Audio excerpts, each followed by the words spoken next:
ammayyuu sin eega. Ganamaan na waliin manaa baatee citii daa'imummaa harki kee dabarsee natti laatee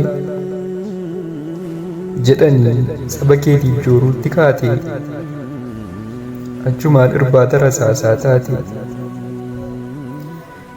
Nagaatti jettee na hammattee yoom imimmaan keetiin dhaamsa natti dhaammatte.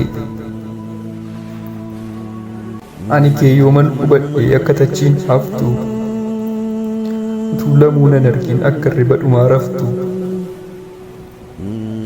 Firan dubbisee deebi'a jette malee akka achitti haftu yoom naaf galee. Turee guyyaan yoo fagaatu gabaanis torbaniin yoo yaatu faana kee eegee dadhabee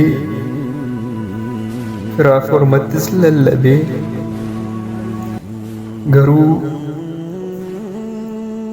tureetan quba qabaadhee bakka ati jirtu hubadhee mogolee jabaadhe.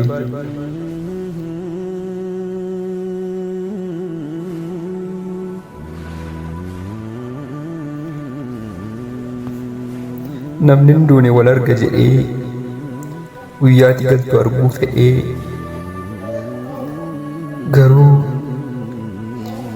garuu faallaan eegatu naaf dhufe jechuun dhaga'e jabaatu kufe. Lafatu na hannaanna'ee imimmaan koo dhangala'e. Siin bilbilee hin kaaftu ergaa koos ilaaltee deebistee homaa naan caaftu. Kichuu sammuun hamma arbaa du'a kee akkamittan amanee darbaa.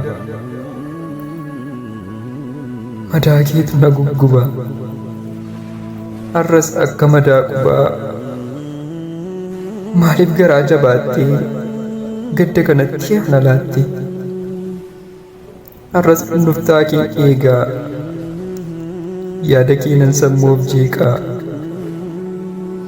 Akkati hin gallellee beekaa ofumaan joon jedhee deegaa. Yaadannoo durii fidanii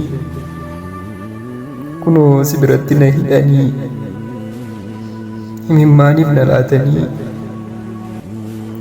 har'a si biran jiraanii. Hiriyaa koo jabaa